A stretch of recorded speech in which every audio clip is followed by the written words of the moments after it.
নমস্কার বন্ধুরা, ডলি রন্ধনশালায় সবাইকে স্বাগত। আর আজকে তোমাদের সাথে শেয়ার করব বেগুনের একটা সম্পূর্ণ নিরামিষ একটা ইউনিক রেসিপি। বেগুনের এই রেসিপিটা দিয়ে তোমরা গরম গরম ভাত, রুটি, পোলাও সব কিছুই কিন্তু খেতে পারবে। যখনই ইচ্ছে করবে তখনই কিন্তু খুব সহজেই চটজলদি এই রেসিপিটা তোমরা বানিয়ে নিতে পারবে। আর আমি তোমাদের চ্যালেঞ্জ করে বলতে পারি, রেসিপিটা যদি একবার এইভাবে বানাও তাহলে কিন্তু বারবার তোমাদের বানাতে ইচ্ছে করবে। তাই রেসিপিটা কেউ কিন্তু স্কিপ করে দেখো না, তাহলে আমি রান্নাটা শেষ পর্যন্ত কি কি মশলা দিয়ে করেছি সেটা কিন্তু মিস হয়ে গেলে তাহলে কিন্তু তোমরা যখন রান্নাটা করবে খেতে কিন্তু অতটা ভালো লাগবে না। আমি এখানে একটা বেগুন নিয়েছি আর বেগুনটাকে আমি কেটে রেডি করে নিয়েছি। আর একটা বড় বাটির মধ্যে আমি কিছুটা জল নিয়ে নিয়েছি। এবার আমি জলের মধ্যে দিয়ে দিলাম অল্প একটু লবণ। আর বেগুনটাকে আমি 4 পিস টুকরো করে লম্বা করে কেটে নিয়েছি। আমি আমার পছন্দ মতো কেটে নিয়েছি, তোমরা তোমাদের পছন্দ মতো কেটে নিতে পারো। এবার বেগুনটাকে আমি লবণ জলের মধ্যে 5 মিনিটের মতো ভিজিয়ে রেখে দেবো, যাতে বেগুনের সমস্ত কষটা খুব সহজেই বেরিয়ে যায়। বেগুনটা আমি একটা সাইডে সরিয়ে রেখে এই রান্নার জন্য প্রথমে আমি একটা মশলা বানিয়ে নেব। তার জন্য আমি এখানে একটা মিক্সির জার নিয়ে নিয়েছি। এবার আমি মিক্সির জারের মধ্যে দিয়ে দেব অল্প একটু ভাঙা কাজু বাদাম। কাজু বাদামের সাথে আমি চায়ের বড় চামচের 1 চামচ পরিমাণ পোস্ত দিয়ে দিলাম। আর সব শেষে আমি হাফ চামচের একটু বেশি হলুদ সর্ষে দিয়ে দিলাম। এখানে কিন্তু অবশ্যই হলুদ সর্ষেটাই ব্যবহার করতে হবে। এবার আমি সমস্ত উপকরণগুলো শুকনো অবস্থাতে প্রথমে মিক্সির মধ্যে ঘুরিয়ে নিয়েছি। আর এইভাবে প্রথমে শুকনো অবস্থাতে ঘুরিয়ে নিলে তাহলে সুন্দরভাবে পেস্টটা রেডি হবে।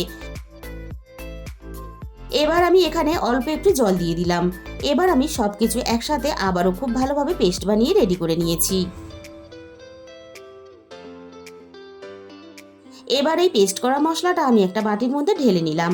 আর এই মশলাটাকে আমি একটা সাইডে সরিয়ে রেখে দেব।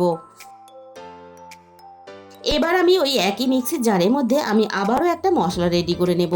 তার জন্য আমি প্রথমে মিক্সির জারের মধ্যে একটা ছোট সাইজের টমেটোর অর্ধেকটা দিয়ে দিলাম। আর ঝালের জন্য আমি এখানে কাঁচা লঙ্কা দিয়ে দিলাম। ঝালের পরিমাণটা অবশ্যই তোমরা তোমাদের নিজেদের স্বাদ মতো ব্যবহার করবে। এবার আমি এখানে অল্প পরিমাণ জল দিয়ে দিলাম। টমেটো আর কাঁচা লঙ্কাটাকে আমি খুব ভালোভাবে একসাথে পেস্ট বানিয়ে রেডি করে নিয়েছি। টমেটো আর কাঁচা লঙ্কা বাটাটা একটা সাইডে সরিয়ে রেখে এবার আমি রান্নার জন্য বেগুনটাকে রেডি করে নেব। এইভাবে লবণ জলের মধ্যে বেগুনটাকে ভিজিয়ে রাখলে যেমন তাড়াতাড়ি খুব সহজে কষটা বেরিয়ে যায়, তেমনই কিন্তু বেগুনের ভিতর পর্যন্ত সুন্দরভাবে লবণটা চলে যায়। আর তার জন্য বেগুনটা খেতে খুব ভালো লাগে। এবার আমি বেগুনটাকে খুব ভালোভাবে ধুয়ে নেব। আর বেগুনটা জলের মধ্যে ভিজিয়ে রাখার জন্য দেখো বেগুন থেকে কতটা কষ বেরিয়েছে। বেগুনটা আমি খুব ভালোভাবে ধুয়ে রেডি করে নিয়েছি। এবার আমি বেগুনের মধ্যে সমস্ত শুকনো উপকরণগুলো দিয়ে দেব। প্রথমে আমি দিয়ে দিলাম অল্প একটু স্বাদ মতো চিনি।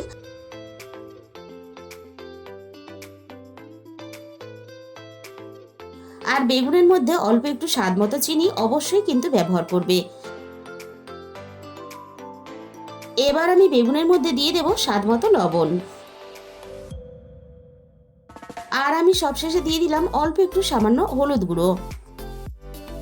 লবণ আর হলুদের সাথে অল্প একটু চিনি দিয়ে যদি বেগুনটাকে মাখা হয়, অনেক সময় বেগুন খেলে মুখের ভিতরে চুলকায়, সেটা কিন্তু আর হবে না। আর তার সাথে সাথে বেগুনটা কিন্তু রান্নার পরে খেতে খুবই ভালো লাগবে। আমি লবণ, হলুদ আর চিনি দিয়ে বেগুনটাকে মেখে রেডি করে নিয়েছি।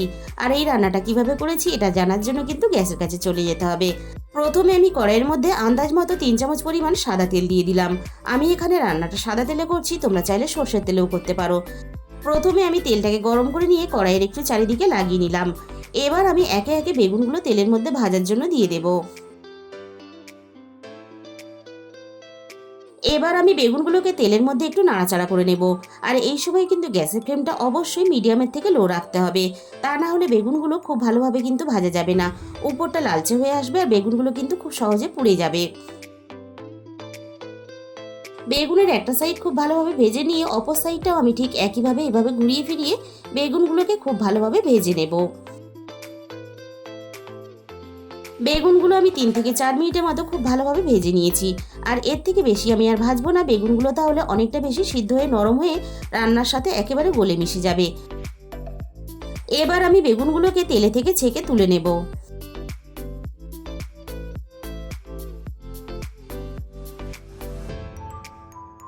সমস্ত বেগুনগুলো তেলে থেকে তুলে নেওয়ার পরে এবার ওই একই তেলের মধ্যে আমি ফোড়নে দিয়ে দিলাম অল্প একটু কালো জিরে।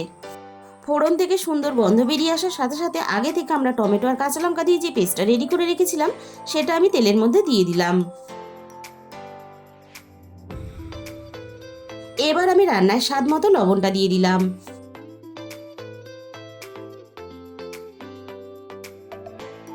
সবকিছু একসাথে মিনিট খানেকের মতো নাড়াচাড়া করে একটু কষিয়ে নেব, এতে টমেটোর কাঁচা গন্ধটা চলে যাবে। সবকিছু একসাথে খুব ভালোভাবে নাড়াচাড়া করে কষিয়ে নিয়েছি। এবার আমি একে একে রান্নার মধ্যে গুঁড়ো মশলাগুলো দিতে থাকবো। প্রথমে আমি দিয়ে দিলাম রান্নার পরিমাণ বুঝে হাফ চামচের কম জিরে গুঁড়ো, আর সাথে আমি দিয়ে দিলাম হাফ চামচের কম ধনে গুঁড়ো। আর ঝালের জন্য যেহেতু আমি কাঁচা লঙ্কা ব্যবহার করেছি, তাই রান্নার একটা সুন্দর কালার আসার জন্য আমি এখানে দিয়ে দিলাম অল্প একটু কাশ্মীরি লঙ্কার গুঁড়ো। তবে এই রান্নাতে কিন্তু খুব বেশি পরিমাণ একেবারে ঝাল দিয়ে দেবে না, তাহলে কিন্তু রান্নাটা খেতে ভালো লাগবে না। এবার আমি গুঁড়ো মশলাগুলো খুব ভালোভাবে কষিয়ে নেব, যতক্ষণ না মশলা থেকে সুন্দরভাবে তেলটা ছেড়ে বেরিয়ে আসে। মশলা থেকে সুন্দরভাবে তেলটা আলাদা হয়ে গেছে। এবার আমি মশলার মধ্যে দিয়ে দিলাম চায়ের কাপের 1 কাপ পরিমাণ জল। সর্ষে, পোস্ত আর কাজু বাদাম দিয়ে যে পেস্ট আমরা রেডি করে রেখেছিলাম সেটা আমি দিয়ে দিলাম। আমি যতটা পরিমাণ গ্রেভি রাখবো সেই হিসাব করে এখানে জলটা দিয়ে দিয়েছি। তোমরা যতটা গ্রেভি রাখতে চাও সেই হিসাব করে তোমরা জলটা দিয়ে দেবে। সবকিছু একসাথে মিনিট খানেকের মতো খুব ভালোভাবে নাড়াচাড়া করে কষিয়ে নিলাম।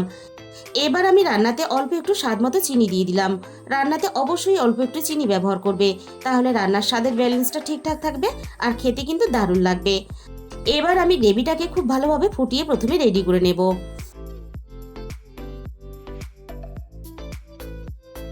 মিনিট 3-4 মতো আমি গ্রেভিটাকে ফুটিয়ে খুব ভালোভাবে রেডি করে নিয়েছি। এবার আমি এখানে একে একে ভেজে রাখা বেগুনগুলোকে দিয়ে দেব। বন্ধুরা, তোমরা হয়তো বেগুনের অনেক রকমের রেসিপি বানিয়ে খেয়েছো, তবে এই পদ্ধতিতে একবার হলেও তোমরা বেগুনের এই রেসিপিটা ট্রাই করে দেখো, খেতে জাস্ট ফাটাফাটি লাগে। আমি এবার বেগুনগুলোকে গ্রেভির সাথে খুব ভালোভাবে হালকা হাতে নাড়াচাড়া করে মিশিয়ে দেব।